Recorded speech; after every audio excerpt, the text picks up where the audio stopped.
Habari leo magazetini. Today in media. Aujourd'hui dans les médias. Uyu munsi mu itangazamakuru. Kuva kuwa mbere kugeza kuwa gatanu kuri Primo Media Rwanda.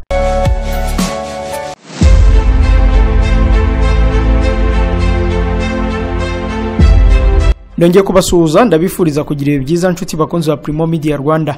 Turi ku itariki ya 24 z'ukwa mbere kwa 2023. Numwanya tubagezaho mwakuru yavuze mu binyamakuru n'ibitangazamakuru none nge ni Jean Dodier Karinijabo. Indege y'intambara ya Kongo yaba yarasiwe mu Rwanda. Turaza kubireba muri aya makuru. Urugamba rwahinanye nanone hagati ya M23 na FARDC muri Repubulika ya Demokarasi ya Kongo. Naho urukiko rwo muri Amerika rwateye twatsi ikirego gishinja u Rwanda gushimuta Rusesabagina. Bantu mwese mwifuza kugura ibintu byiza byizewe kandi by'umwimerere bivuye mu bihugu nka Leta Zunze Ubumwe za Amerika, Ubuyapani, Ubushinwa, Turukiya, Ubuhinde ndetse na Dubai, kuri ubu biroroshye cyane.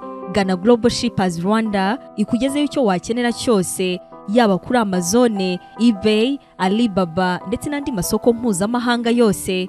Umwihariko wacu nuko yishyura 50% nka avance, andi 50% asigaye ukazayishyura icyo watumije kikugezeho. Ku bindi bisobanuro waduhamagara kuri izo telefone.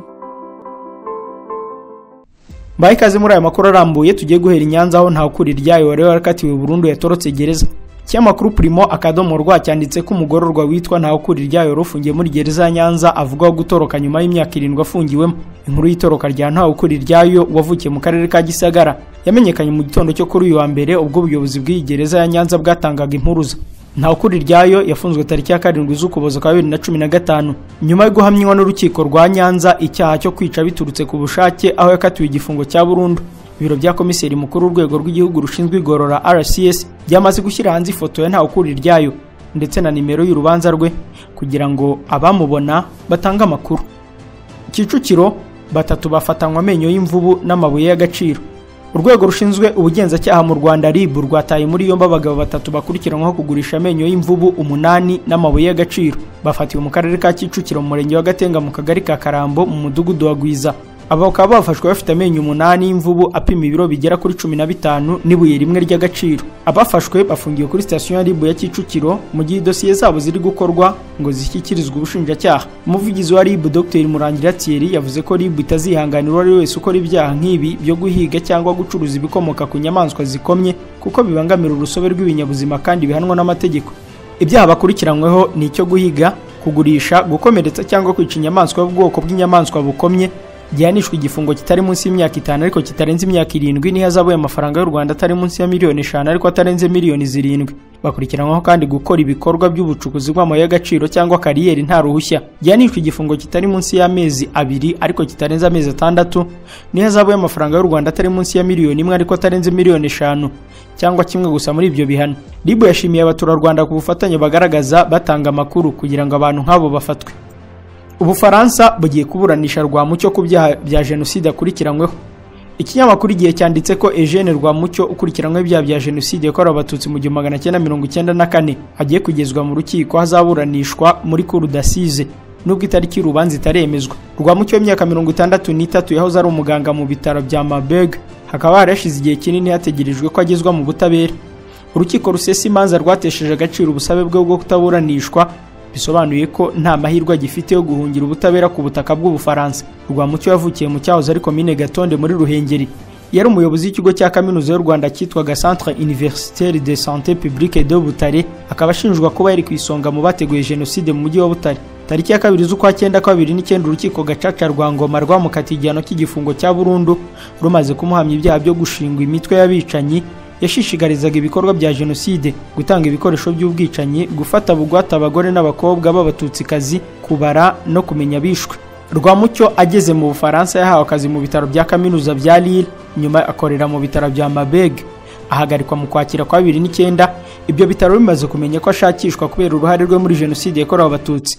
Tariki ya 26 z'ukwa 5 kwa 2010 yafashwe na polisi mpuzamahanga hashingiwe ku mpapuro zo kumuta muri yombi zatanzwe n'ubushinjacyaha bukuru bw'u Rwanda. Afatirwa mu irimbi rya Sanwa aho yari mu ishyingura rya Jean Bosco Barayagwiza waguye muri gereza y'umuryango w'abibumbye muri Benin.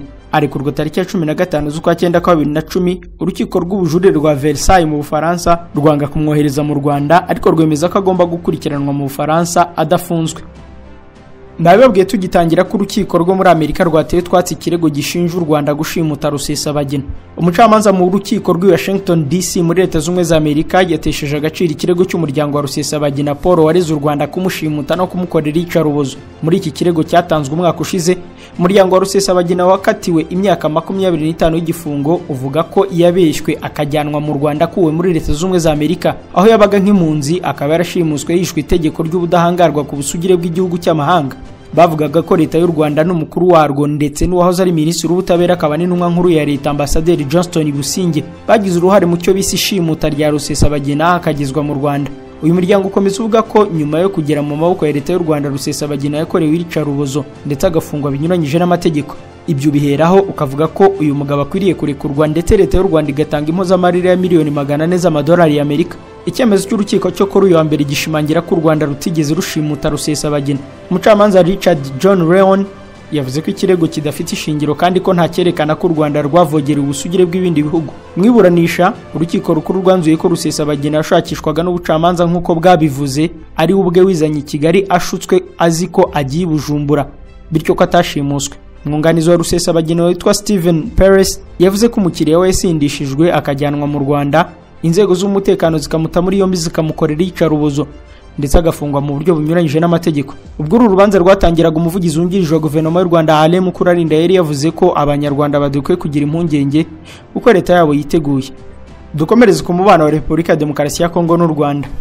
Indege y'intambara ya Kongo yaba yarasiwe mu Rwanda. No mutwe w'inkuru y'ikinyamakuru BBC cyanditse ko leta y'u Rwanda yatangaje ko hafashwe ingamba z'ubwirinzi ku ndege y'intambara ya Sukhoi 25 ya Repubulika ya Demokarasi ya Kongo yavogereye ikirere cy'u Rwanda ku nshuro ya gatatu isaa 11 z'umugoroba. Amashusho yagaragaye ku mbuga nkoranyambaga arerekana indege y'intambara ikubitwa n'ikimeze nk'igisasu ariko igakomeza ikaguruka. Bamwe bavuga ko iyi ndege yari mu kirere cya Goma muri Repubulika ya Demokarasi ya Kongo, abandi ko yari mu kirere cya Gisenyi mu Rwanda, imijyi yombi itandukanywa n'umupaka w'ubutaka. BBC yasabye uruhande rwa Kongo kugira icyo rubivugaho. Umuvugizi w'igisirikare avuga ko umuvugizi wa leta aza kubivugaho. Amakuru atandukanye aravuga ko iyo ndege yarashweho n'igisasu cy'ingabo z'u Rwanda kitayihamije neza. Hari amashusho yagaragaye y'iyo ndege bivugwa ko yarashwe irimo kumenwaho amazi ku kibuga cy'indege cya Goma kandi yangiritse ibice bimwe na bimwe. Itangazo rya leta y'u Rwanda rivuga ko rusaba Kongo guhagarika ubu bushotoranyi. Mu kwa 11 u Rwanda rwavuze ko indege ya Sukhoi 25 ya Kongo yavogereye ikirere cyarwo, ariko Kongo ivuga ko ibyo byabaye kubw'impanuka. Kuri uyu wa kabiri hiriwe imirwano ikomeye hagati y'inyeshyamba za M23 n'ingabo za leta ya Kongo mu bice bitandukanye bya Rucura hegereye Masisi. Kinshasa ishinja Kigali gufasha M23 ihingabo n'intwaro. Kigali kavuga ko ntawe ihuriye na M23. Umwuka ukomeje kuba mubi hagati y'ubutegetsi bw'ibihugu byombi. Narimaze kubibabwira ko hiriwe imirwano ikomeye y'ubuye hagati ya M23 na FARDC. Imirwano ikomeye y'ubuye mu gitondo cyo kuri uyu wa kabiri mu gace kari hafi y'umujyi wa Kichanga hagati y'inyeshyamba za M23 n'ingabo za leta. Umunyamakuru mu mujyi wa Rucuru ugenzurwa na M23 muri Kivu ya ruguru yabwiye BBC ko abaturage barimo guhunga imirwano muri Kichanga yumvikanamo imbunda ziremereye. Lawrence Kanyuka, umuvugizi w'umutwe wa M23, yatangaje ko ingabo za leta n'abacancuro bazo bateye ibirindiro byabo muri Bwiza na Kichanga no hafi yaho. Ingabo za leta zirahakana kurwana zifatanyije n'abacancuro kandi leta ishinja umutwe wa M23 kwanga gushyira mu bikorwa amasezerano n'amahoro ya Rwanda ategeka izo nyeshyamba gusubira inyuma zikarekura ibice zafashe. Ingabo za leta kandi zishinja M23 ko ariyo igaba ibitero ku birindiro byazo. Umujyi wa Kichanga muri Rucuru usanzwe igice kimwe cyawo kigenzurwa na M23, ikindi n'uruhande rwa leta, nkuko umunyamakuru mu mujyi wa Rucuru ugenzurwa na M23 bivuga. Umunyamakuru Roger Sebyera ati abaturage benshi barimo guhunga berekeza mu gace ka Mweso mu burengerazuba. Mu itangazo rya M23 ryo kuwa mbere umutwe ushinja ingabo za leta gukomeza gutera ibirindiro byabo mu gihe M23 irimo kwitegura kurekura utundi duce igenzura mu kubahiriza amasezerano ya Rwanda. Uruhande rwa leta ruvuga ko M23 itava mu bice yarekuye ahubwo ko ikomeza kuzenguruka hafi no kwimurira abarwanyi bayo ahandi. M23 ishinja ubutegetsi bwa Kinshasa kudashaka gukemura mu mahoro ya makimbirane kandi ko yahagurukiye gusenya M23. Itangazo rya rivuga ko M23 ifite uburenganzira bwo kwirwanaho kandi kubw'iyo mpamvu ko nta yandi mahitamo ifite uretse guhagarika ibyo bitero aho bituruka hose. Shuti bakunzi wa Primo Media Rwanda, amakuru ya none tuyasoreze muri Burkina Faso. Ingabo z'Ubufaransa zahawe ukwezi ko kuba zavuye muri iki gihugu.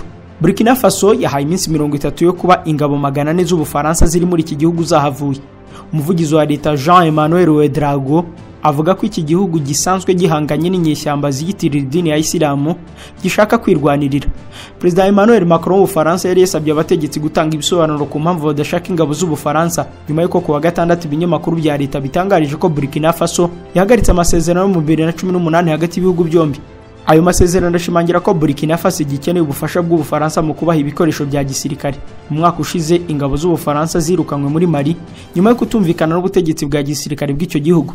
Ubufaransa kandi bwahagaritse ibikorwa bya gisirikare byo kurwanya inyeshyamba ziyitirira idini ya Isilamu mu karere ka Sahel byari bimaze imyaka 8 mu kiswe Operation Barkhane. Ubufaransa buracyafite ubucuti bwa gisirikare n'ibihugu bitari bike bya Afurika y'Uburengerazuba byahoze bikolonije mu isura yitirirwa kubifasha kurwanya iterabwoba n'inyeshyamba, ariko abasesenguzi bakavuga ko bikiri ubukoloni no gusahura umutungo wa Afurika. Nshuti bakunzi wa Primo Media Rwanda, ni no kuri inkuru y'Ubufaransa ndetse n'igihugu cya Burkina Faso dusoreje amakuru ya none. Jye Jean de Dieu Karinijabo ndabashimiye ko mwari muyakurikiye. Ndabararikira gukomeza kureba n'izindi video ziri kuri uru rubuga. Mugira amahoro y'Imana.